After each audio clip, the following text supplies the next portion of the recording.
Alhamdulillah, kita pagi ini terpilih sebagai orang-orang yang meringankan langkah menuju masjid ini dalam rangka melaksanakan sholat subuh secara berjamaah. Semua yang hadir ini bukan kebetulan, tapi karena Allah memilih kita. Sebab betapa banyak di antara saudara-saudara kita yang beriman, berislam, mereka sehat, tetapi tidak ada kemampuan untuk hadir ke masjid, memakmurkan masjid. Oleh karenanya, mari kita bersyukur kepada Allah karena kita ini terpilih sebagai hambanya yang senantiasa memenuhi perintah Allah melaksanakan sholat subuh secara berjamaah. Apatah lagi kalau kita tadi sempat melaksanakan sholat qobliyah subuh, luar biasa itu. Karena nilai daripada sholat sunnah qobliyah subuh itu bisa dibanding dunia, bisa tak isinya. Sering saya katakan kepada teman-teman, kepada mahasiswa saya, kalau Anda sempat sholat qobliyah subuh, luar biasa. Bermain-main dengan mahasiswa, berapa sholat subuh? Sholat Pak. Berapa rakaat? 2 rakaat Pak. 4 rakaat? 4 rakaat Pak. Dengan qobliyah subuhnya. Oh belum Pak. Rugi Anda. Ya, rugi. Seorang pejabat sekalipun, ya, tetapi tidak melaksanakan qobliyah subuh, kemudian dia mengatakan bahwa jabatannya itu adalah yang terbaik, yang paling hebat, bahkan untuk memperoleh jabatan dengan berbagai macam cara, ya, di hadapan Allah nggak ada apa-apanya, Bapak Ibu kami hormati. Oleh karenanya, mudah-mudahan kita termasuk orang-orang yang senantiasa istiqomah di dalam menjaga sholat 5 waktu secara berjamaah, utamanya di masjid ini. Salam dan salam semoga senantiasa tercurah kepada Nabi Allah Muhammad SAW. Alhamdulillah, pagi ini saya mendapat amanah dari Tamir Masjid, ya, secara mendadak kemarin, ba'da maghrib kalau tidak salah. Alhamdulillah, berapa kali dihubungi bersamaan dengan kegiatan lain. Hal ini Allah memberikan kesempatan untuk bersilaturahim kedua kalinya, kalau tidak salah. Saya akan datang kemari dulu, ya. Mudah-mudahan apa yang saya sampaikan nanti memberikan motivasi pada diri saya, khususnya kepada Bapak Ibu jamaah ahli daya pada umumnya. Hadirin rahimakumullah, kehidupan harmonis adalah kehidupan yang seimbang, sehingga satu sama lain mampu menjalin kerjasama secara teratur dan sistematis antara satu sama lain, bisa kerjasama dengan profesional dan dapat melahirkan terhindarnya dari kegoncangan, kekisruhan dalam hidup. Kalau itu semuanya betul-betul dilaksanakan dengan harmonis, hablum minallah, hablum minannasnya itu seimbang.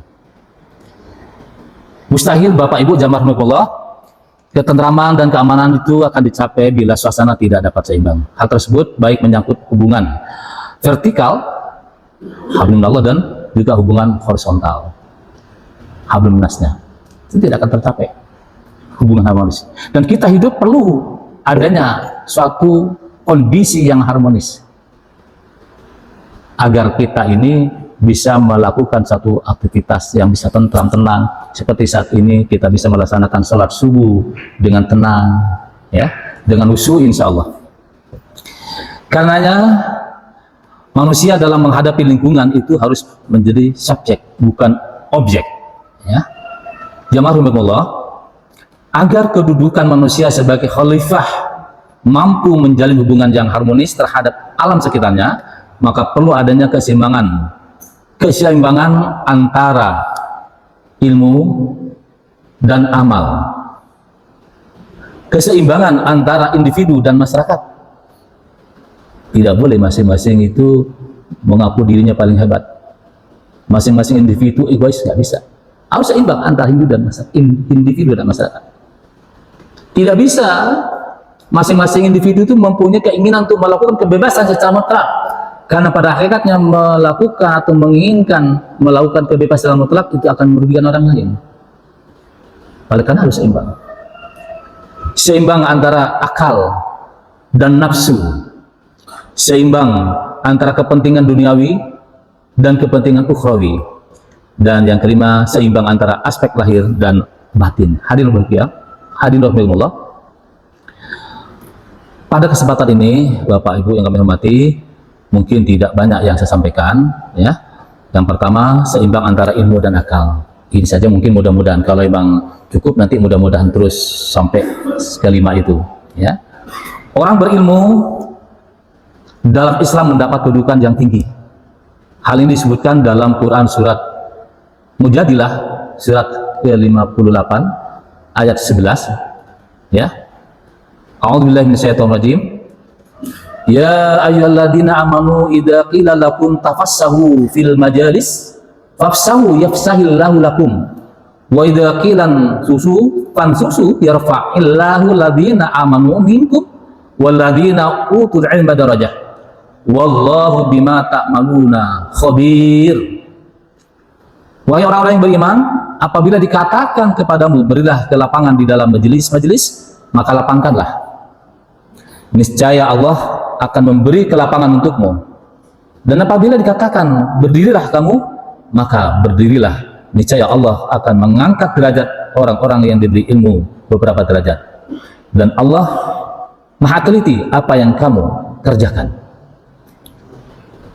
Hadirin rahimakumullah, ilmu pengetahuan banyak ragamnya. Pada garis besarnya terbagi menjadi tiga, ya. Pada garis besarnya terbagi menjadi tiga. Jadi kita semua termasuk Bapak Ibu saat ini hadir bersama-sama melaksanakan salat subuh. Kemudian setelah salat subuh diam sejenak, itikaf di masjid ini dalam rangka wa tawassabil haq wa tawassabil sabr. Kemudian juga ada di antaranya yang menyampaikan ilmu walaupun sedikit, dan ilmu itu bermanfaat. Insya Allah kita akan terangkat sedikit demi sedikit. Kita tidak tahu Bapak Ibu yang kami hormati, berapa banyak malaikat yang ada saat ini di masjid ini mendoakan kita, ya. Hadirin rahimakumullah, ilmu pengetahuan yang saya katakan tadi terbagi menjadi tiga bagian. Yang pertama, ilmu-ilmu kealaman seperti kimia, fisika, matematika, biologi, antropologi, termasuk geologi, astronomi, dan ilmu kedokteran. Ini masuk dalam kategori kealaman, ya. Kemudian kedua, ilmu kemasyarakatan, di antaranya sosiologi, antropologi budaya, ilmu bumi, ya, psikologi sosial, ilmu hukum, ilmu ekonomi, ilmu sejarah, ilmu publikasi, dan jurnalistik. Ini semuanya bermanfaat bagi kita, ya. Dan kalau kita sempat menuntut ilmu di bangku kuliah, insya Allah sebagian besar ini juga dipelajari sesuai dengan disiplin ilmunya atau prodinya yang dipilih. Ilmu-ilmu kemanusiaan, diantaranya ilmu filsafat, ilmu agama, ilmu bahasa apa saja, itu penting sekali bagi kita, termasuk di dalamnya bahasa Indonesia tentunya, ya. Oleh karenanya, kalau kita perhatikan ilmu-ilmu semuanya ini, Masya Allah, tidak sedikit orang-orang yang mempunyai kemampuan ketiganya itu, ya. Oleh karena itu berbahagialah kita ini termasuk orang-orang yang diberi ilmu oleh Allah, dan itu semuanya nanti akan diminta pertanggungjawab oleh Allah. Ilmu yang didapat itu digunakan, diamalkan untuk apa, itu semuanya diminta pertanggungjawaban di hadapan Allah Subhanahu wa taala. Hadirin rahimakumullah, Abu Hamid Al-Ghazali kita kenal sebagai seorang filosof Islam, mengkategorikan sikap manusia terhadap ilmu pengetahuan menjadi 4 golongan. Ini saya tekankan, ya, 4 golongan. Pertama, kata beliau, rajulun la yadri wa la yadri annahu la yadri.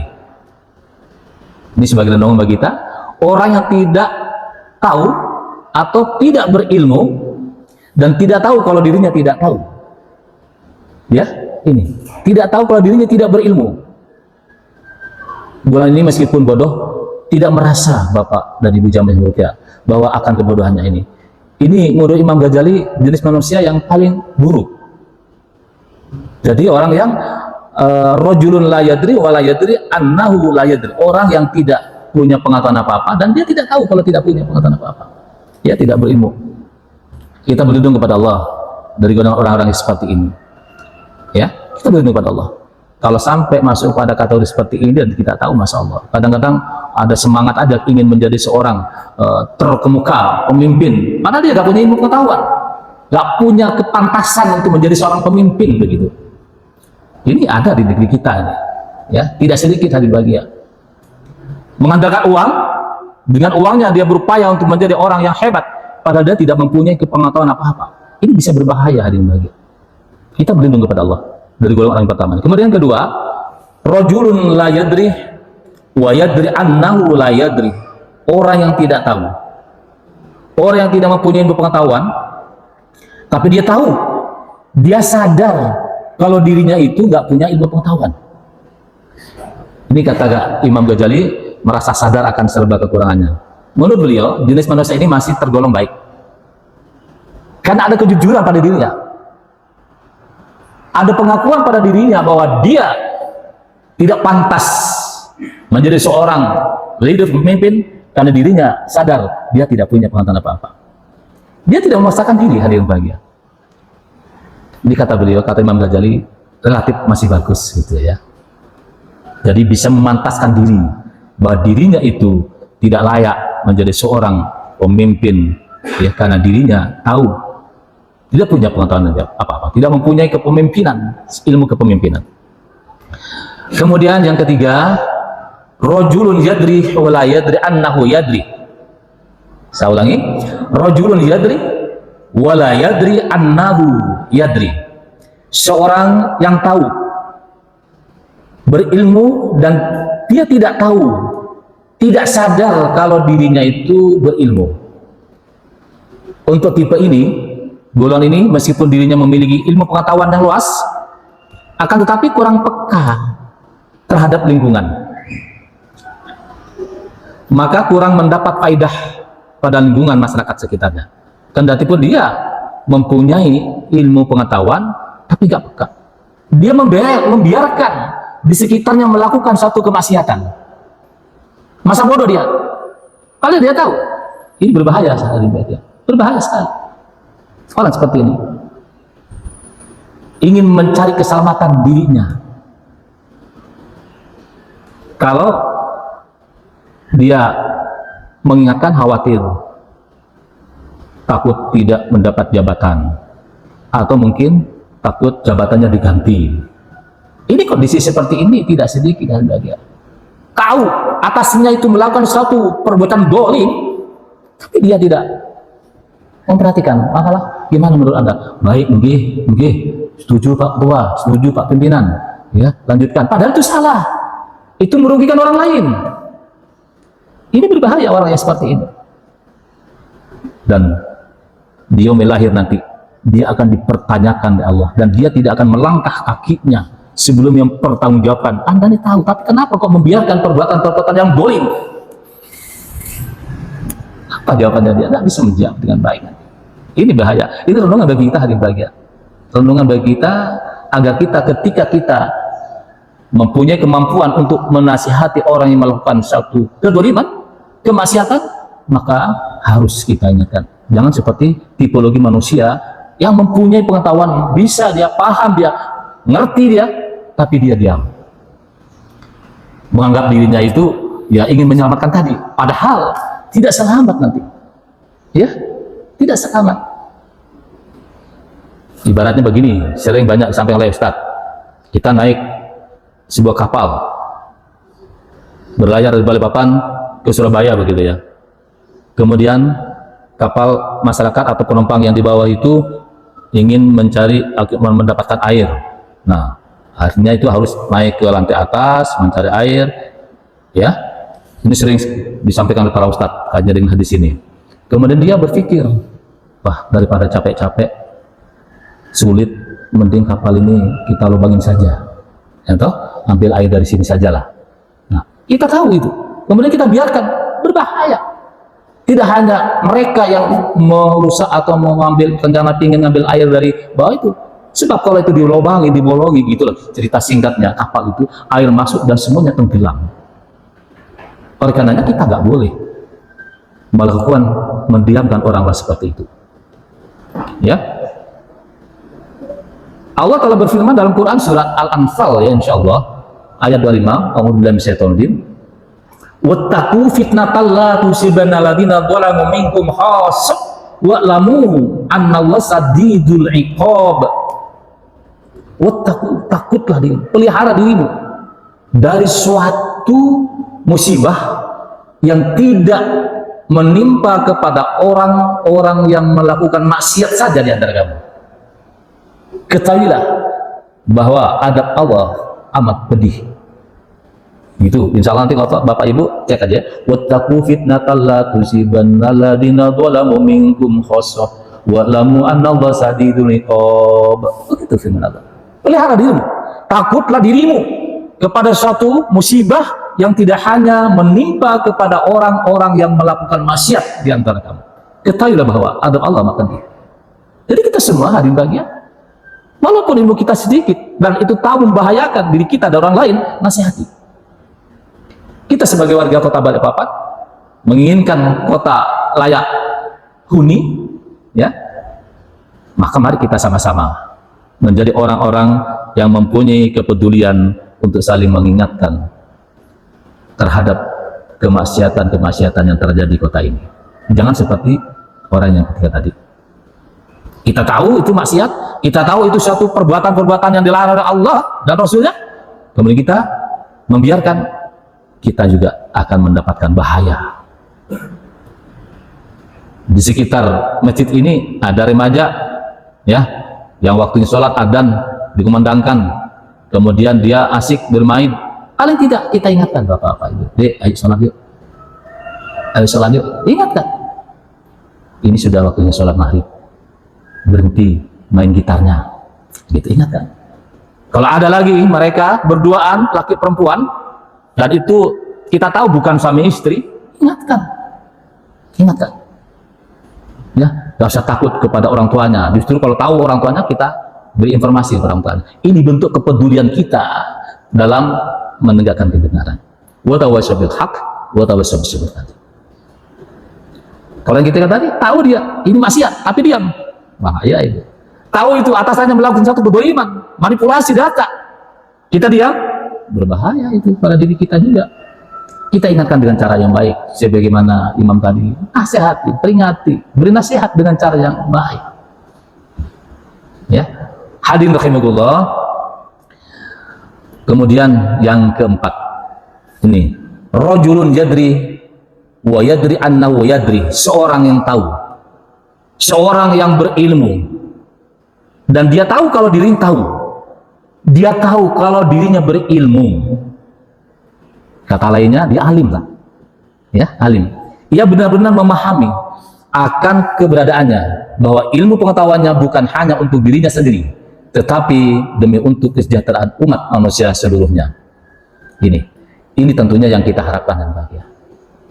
Kita harapkan untuk menjadi orang yang berilmu, orang yang mempunyai pengetahuan, dan kita mampu mengamalkan pada dirinya, kepada keluarganya, kepada masyarakat sekitarnya, sehingga kita menjadi orang-orang yang insya Allah terangkat derajatnya oleh Allah Subhanahu wa Ta'ala. Dan ini perlu proses panjang agar kita semuanya betul-betul mempunyai ilmu yang bermanfaat tadi, agar kita di dalam hidup dan kehidupan ini betul-betul bisa menyeimbangkan antara ilmu dan amal tadi. Ilmu yang kita pelajari, kalau di sini ada adik-adik pelajar, tidak hanya mencari nilai dari gurunya, tidak hanya mencari nilai dari dosennya, tapi bagaimana niatkan menuntut ilmu itu lillah, karena Allah Subhanahu wa Ta'ala. Menuntut ilmu itu untuk menjadi orang-orang yang bisa terangkat maqaman mahmudah tadi. Ini penting saudara bahagia.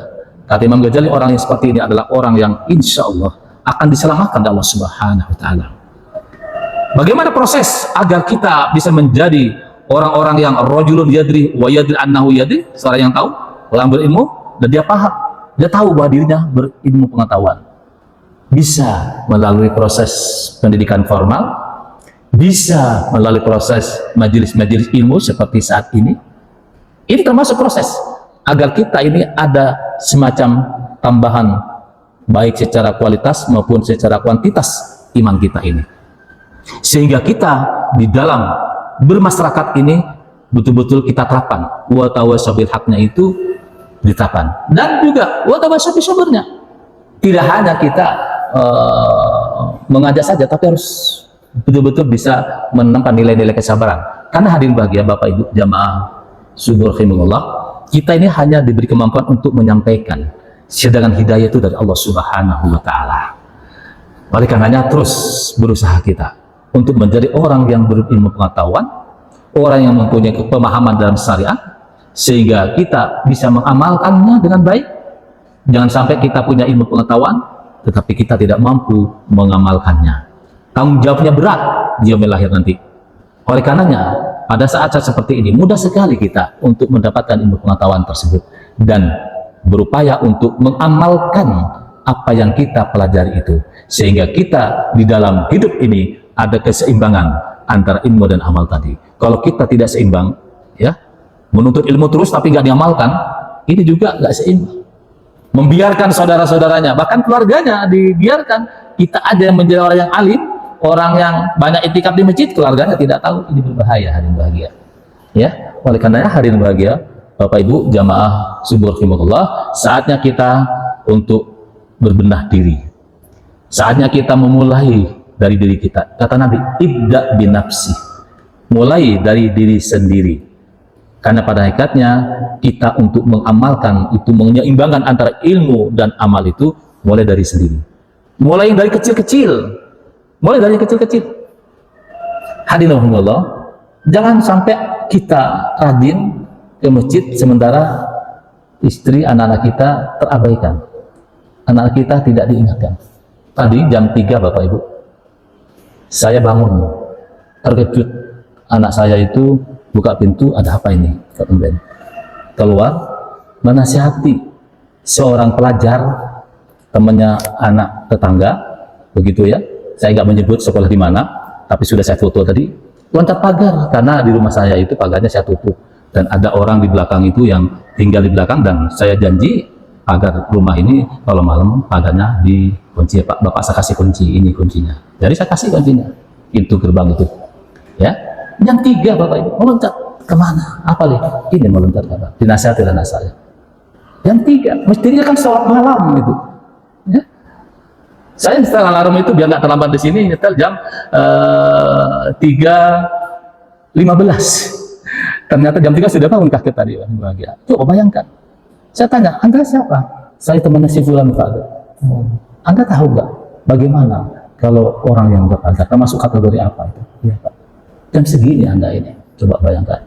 Bagaimana orang tuanya nih? Ya bukan berarti anak saya yang terbaik, bukan. Ini jam segini. Ya. Oleh karenanya kita semua yang punya anak keturunan, anak cucu, mari kita didik anak-anak kita, anak keturunan kita untuk menjadi orang-orang yang taat ibadah. Beberapa waktu yang lalu, ya, dengar adzan, kemudian saya lihat anak itu, ya tetap saja. Ini pengalaman agar Bapak Ibu tidak ragu-ragu untuk saling mengingatkan terhadap, apalagi anak kita, terhadap anak tetangga kita juga diingatkan. Ya, insya Allah saya berupaya untuk sesuai dengan kemampuan saya untuk mengingatkan. Saya katakan banyak betul itu anak-anak itu. Ada mungkin 7 atau 10. Anda ini Islam Pak. Saya dulu lah ya. Anda ini mestinya mulai tadi kan saya dengar Anda tetap tidak di sini ngobrol. Iya Pak. Bagaimana orang tua murid?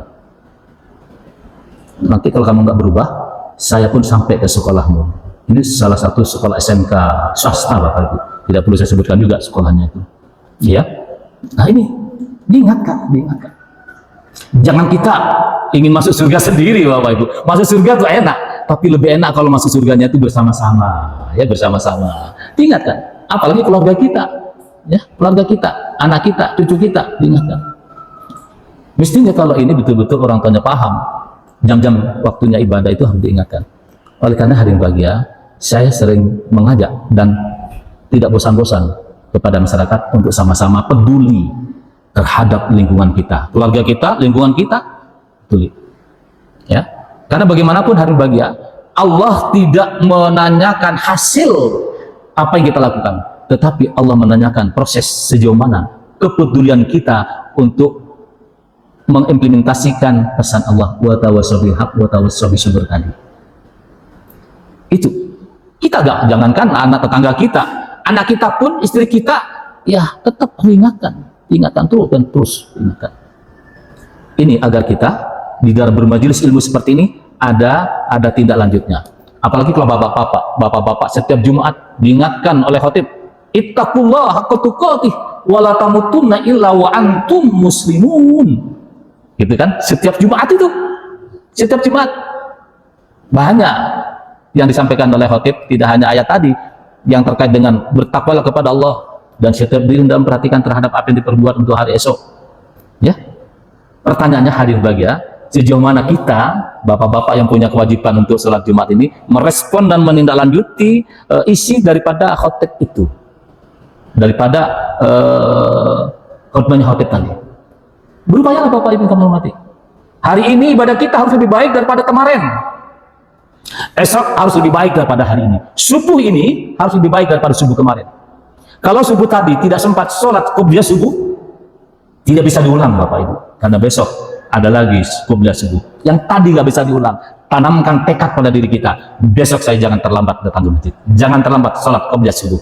Apakah kalau dekat rumahnya bisa terjangkau, kita sudah tahu berapa menit kita mau iqamah, sholat sunnah di rumah, dan itu sangat dianjurkan sholat sunnahnya di rumah. Bahagia kita kalau seperti ini. Oleh karenanya hadirin bahagia, mari saya mengajak kepada diri saya khususnya, kepada Bapak Ibu pada umumnya, agar kita ini sebagai orang yang beriman ini betul-betul bisa merasakan nikmatnya beriman dan berislam. Karena pada hakikatnya kita ini sebagai orang yang memilih beriman, maka mau gak mau harus berupaya melaksanakan perintah Allah dan Rasulnya. Sami'na wa ata'na. Apabila kita termasuk orang-orang yang taat melaksanakan perintah Allah dan Rasulnya, maka kita nanti akan dipertemukan dengan Nabi kita, Nabi Muhammad SAW. Bahkan dimasukkan ke surganya Allah bersama-sama dengan para nabi, para syuhada, para sholihin. Ya, ini para siddiqin. Nanti buka Quran surat An-Nisa ayat 69 insyaallah.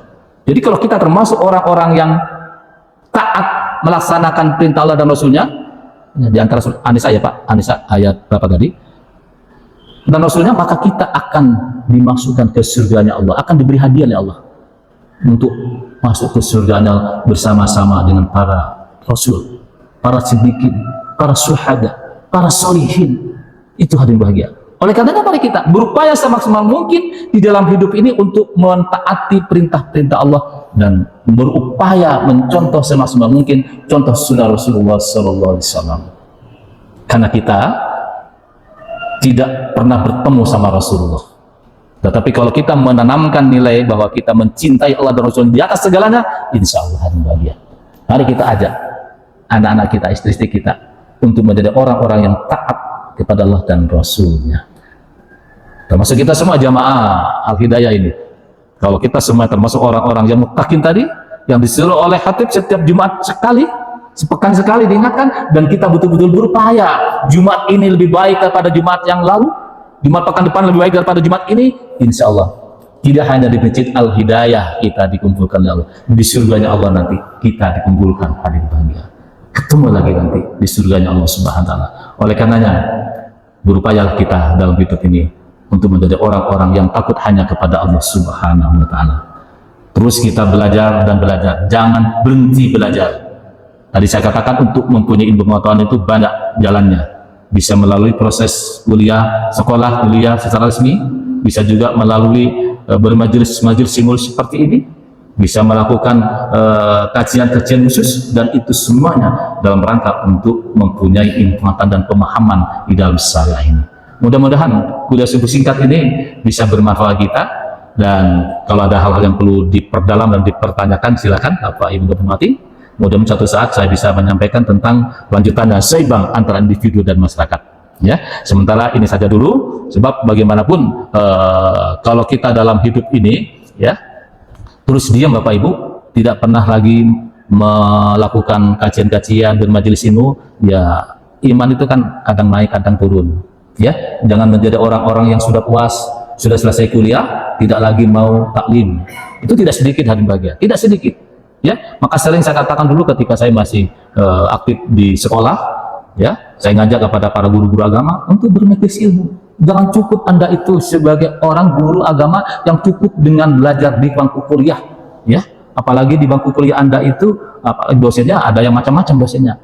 Jangan lupakan jasa-jasa dosen, tapi tidak boleh berhenti, sehingga Anda akan mengikuti perkembangan informasi yang terjadi ini, dan siswanya akan bangga, senang kalau gurunya itu terus meningkatkan kualitas daripada keilmuannya. Nah, apalagi kita hari bahagia, ya. Saya betul-betul mengajak agar kita ini betul-betul bisa merasakan nikmatnya beriman dan berislam. Sebab pada hakikatnya kita ini sebagai orang beriman nggak boleh kita melanggar terhadap syariat. Kalau orang kafir hari bahagia bebas. Orang kafir itu bebas untuk melakukan apa saja di muka bumi. Karena pada hakikatnya orang kafir itu tidak diatur oleh Allah. Jadi mereka itu bebas melakukan apa saja. Tapi konsekuensinya nanti yaumil akhir harus mempertanggungjawabkan terhadap apa yang dilakukan itu. Kalau orang beriman seperti kita, kebebasan itu tidak berlaku lagi. Maka apa yang ditetapkan oleh Allah dan Rasulnya, sami'na wa ta'na. Ya, kalau kita sudah mulai beriman, ya wajib. Oleh karenanya tadi saya katakan kalau melihat anak-anak remaja kita dan mereka tahu kalau termasuk orang yang beriman kepada Allah, ajak mereka.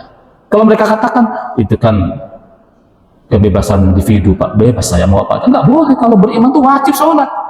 Karena pastikannya mendirikan sholat itu termasuk menegakkan agama. Meninggalkan sholat berarti merobohkan agama. Kasarnya gitu ya, kasarnya kalau saya dulu masih ngajar di tingkat SMP, Anda tidak boleh tidak mendirikan sholat. Kalau Anda meninggalkan sholat, berarti Anda telah merobohkan agama. Agama ini universal, maka harus tegakkan. Ya, saya berapa tahun menjadi kepala SMP Negeri 10 ini, tetangga kita di sini, yang nggak sholat, saya berikan hukuman, gitu ya. Yang nggak sholat saya berikan hukuman, saya bariskan. Kadang saya pecut dengan penggaris, walaupun pernah masuk koran, ya, masuk koran, dikorankan oleh orang-orang yang senang. Saya tenang saja. Ternyata orang tuanya lebih senang. Terus kepala sekolah, lanjutkan. Saya mendukung. Saya terima kasih anak saya dihukum karena tidak sholat. Gitu. Ini mestinya harus ditegakkan. Kenapa saya berani itu? Karena saya sebagai kepala sekolah waktu itu, sebagai pejabat di sekolah. Nah ini kalau pejabat Satpol PP itu, kan ada beberapa murid saya kemarin ketemu itu, Satpol PP tegak dan tegas. Wah, hebat tuh Bapak Ibu, menegakkan kebenaran itu. Ya, punya kewenangan dia. Kata Nabi, melihat satu kemungkaran berubah dengan tangannya. Nggak bisa dengan tangannya, saya ulangi, ya itu ya. Melihat satu kemungkaran kemasan, maka ubah dengan tangannya. Terus nggak bisa dengan lesannya. Nggak bisa dengan lesannya, maka dengan hatinya. Dan itu selemah-lemahnya iman. Jadi kalau pejabat itu melihat bawahannya itu melakukan satu kemungkaran, ya palingnya dengan tangannya, peringatan, SP1, SP2, SP3, begitu lah ya Pak ya. Nah, peringatan. Kalau enggak, ya udah dipikirkan aja. Anda ini sebagai pegawai nggak pecus, Anda ini sebagai pegawai memberikan malu, Anda sebagai pegawai mabuk-mabukan, nggak pantas Anda di sini. Itulah, manfaatkan. Kalau nggak bisa dengan desa, dinasihati, dengan SP1, SP2, SP3, tadi nasihati. Ya, kalau kita nggak punya, bukan termasuk pejabat, apa yang kita lakukan? Tetapi kalau tidak mampu dengan lisan, dengan hati, artinya bahwa itu suatu perbuatan penistaan agama dan itu maksiat, benci kita.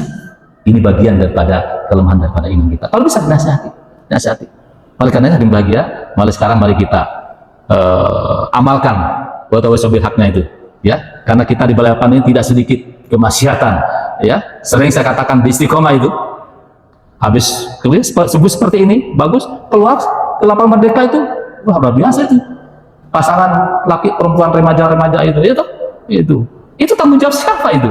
Tadi malam saya ceritakan tadi, ya, jam 3 itu siapa tanggung jawabnya? Kalau kita tahu.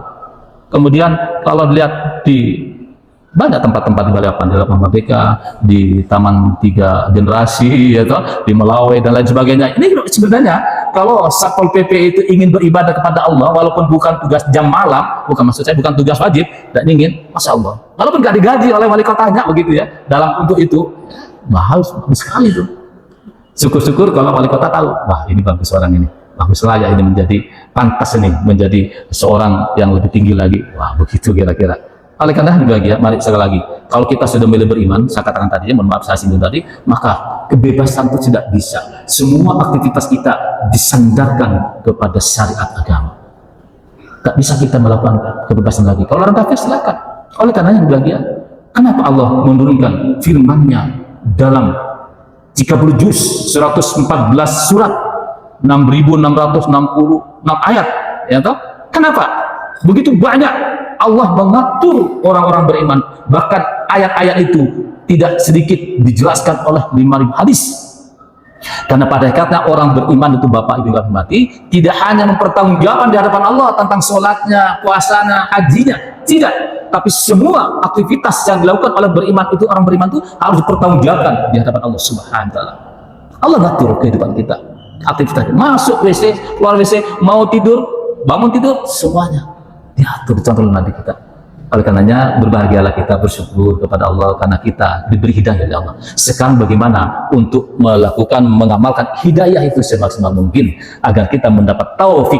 Taufik itu suatu ketenangan, ketentraman yang diberikan oleh Allah kepada orang-orang yang hanif di dalam hidupnya. Itu taufik. Banyak orang yang dapat hidayah Islam, tapi dia tidak mampu dan tidak bisa melakukan keislamannya dengan baik, dengan maksimal, sehingga di dalam hatinya masih ada perasaan-perasaan iri, dengki, benci kepada teman saudara yang lain, sering membicarakan tentang aib-aib saudaranya. Kalau kita paham dengan syariat, tidak akan membicarakan aib orang lain. Kalau kita termasuk orang-orang yang bisa menutup aib orang lain, maka Allah akan menutup terhadap aib kita. Oleh karenanya jadilah orang-orang yang berislam dan keislamannya bisa mengaplikasikan dalam kehidupan kita sehari-hari, sehingga kita nanti akan diselamatkan Allah di dunia dan selamat juga di akhirat kelak. Demikian yang bisa saya sampaikan, kurang lebihnya saya mohon maaf. Mudah-mudahan apa yang saya sampaikan bermanfaat pada diri saya khususnya, kepada Bapak Ibu pada umumnya. Ada tanya jawab? Cukup? Cukup ya? Terima kasih Bapak Ibu kami hormati. Mudah-mudahan kita semuanya Allah catat sebagai orang-orang yang cinta akan ilmu pengetahuan, dan kita diberi ilmu pengetahuan dan mampu mengamalkan ilmu pengetahuan itu seimbang, ya, antara amal, antara ilmu dan amal. Sebab bagaimanapun dalam hidup ini kita perlu melakukan keseimbangan terhadap antara ilmu dan amal tersebut, agar kita bisa hidup selaras di dalam di tengah-tengah masyarakat. Tidak boleh kita ini menganggap diri kita yang sudah sempurna, hebat, kemudian kita tidak mengingatkan paling bisa. Kita hidup seperti itu, harus saling mengingatkan sehingga kita kelak menjadikan orang-orang yang diselamatkan dan diberi hadiah oleh Allah, ya, diberi hadiah oleh Allah, dimasukkan ke surganya Allah bersama orang-orang, ya, para rasul, para syuhada, para siddiqin, para solihin. Ya, sering saya katakan solihin. Kita ini punya peluang untuk masuk ke surganya Allah seperti itu, ya. Para solihin, solihin itu adalah orang-orang yang soleh, orang-orang yang senantiasa hidupnya itu berorientasi kepada nilai-nilai ad-din dengan baik. Orang dalam hidupnya selalu berupaya untuk mencintai Allah dan Rasul di atas segalanya. Itu solihin. Setiap saat kita selalu beramal, ya, beramal. Kalau ingin menjadi orang yang solihin itu tadi, setiap saat kita berkata yang baik, ya. Sebagai penutup, mari upaya untuk menjadi orang solihin itu banyak Bapak Ibu, termasuk kehadiran kita sholat, menunggu sholat, bukan ditunggu oleh sholat begitu ya. Kalau ditunggu oleh sholat itu sudah ada, kemudian nggak datang-datang, nunggu qomat begitu ya, qomat baru berangkat. Kalau sholat di rumah bolehlah untuk sholat sunnahnya, ya. Tetapi kalau kita ke masjid, bahkan sebelum adzan sudah masuk ke masjid, sholat 2 rakaat, sholat tahiyatul masjid, itu menunggu sholat sambil itikir, kemudian berselawat kepada Nabi. Sekali berselawat, maka kata Nabi, Allah akan berikan 10 keselamatan pada kita. Itu hadis Nabi. Itu menunggu sholat. Kemudian setelah itu sholat qobliyah subuhnya dikerjakan. Luar biasa berinfak, ya, luar biasa kalau kita membiasakan infak di waktu subuh ini. Ada 2 malaikat, hadirin ibu-ibu, bapak yang kami hormati, yang berdoa kepada Allah di pagi hari. Malaikat yang pertama berdoa kepada Allah, ya Allah, lipat gandakan hamba-Mu yang berinfak pagi ini. Yang kedua, malaikat yang kedua, ya Allah, hancur leburkan hamba-Mu yang tidak berinfak pagi ini karena sekakal, gitu ya, pelit. Jadi tidak berinfaknya bukan karena nggak punya uang, tapi karena sekakal, pelit. Maka jadilah yang didoakan oleh malaikat yang pertama tadi, ya Allah, lipat gandakan hamba-Mu yang berinfak pagi ini, ya, gitu. Infak itu tidak harus banyak, syukur-syukur kalau yang penting ikhlas, syukur kalau banyak dan ikhlas gitu ya, sedikit ikhlas alhamdulillah, banyak ikhlas luar biasa, ya gitu ya. Oleh karenanya kalau nggak sempat di masjid, di rumah siapkan kota infak, ya, siapkan kota infak begitu ya. kita sudah menyiapkan uang setiap hari itu, ya berapa, apakah 5.000, apakah 2.000, tapi istiqomah. Kalau kita ngasih 2.000 kan 5.000, rasanya gimana ya, nggak dapat nasi kuning, dikumpulkan dulu 5.000 kah, 2.000 kah, ya begitu nanti 1 pekan atau 1 bulan dibuka, berikan kepada orang yang betul-betul memerlukan, atau serahkan ke Al-Hidayah di sini. Ini infak saya selama ini, ya. Tapi itu rutin tiap pagi sebelum subuh, itu menjelang subuh berinfak. Luar biasa nih Pak, dahsyatnya, luar biasa dahsyatnya. Ini untuk menjadi orang yang soleh. Belum lagi memberikan makan kepada orang yang betul-betul memerlukan, layak untuk diberi bantuan. Luar biasa. Ini menjadi orang soleh. Berkata yang baik. Maka na yu'minu billahi wal yawmil akhir falyaqul khairan aw liyasmut. Apabila kamu beriman kepada Allah dan akhir, maka berkatalah yang baik atau diam. Sambung tali silaturahim. Ini upaya-upaya untuk menjadi orang soleh, solihin. Jadi banyak sekali hari pagi, sehingga kita betul-betul berupaya untuk mendapatkan hadiah dari Allah, dimasukkan ke surganya bersama para rasul. Semuanya kita ini pingin seperti itu, ya. Saya kira ini Bapak Ibu yang kami hormati, mudah-mudahan ada manfaatnya, dan kurang lebihnya saya mohon maaf. Bila taufik hidayah. Assalamualaikum warahmatullahi wabarakatuh.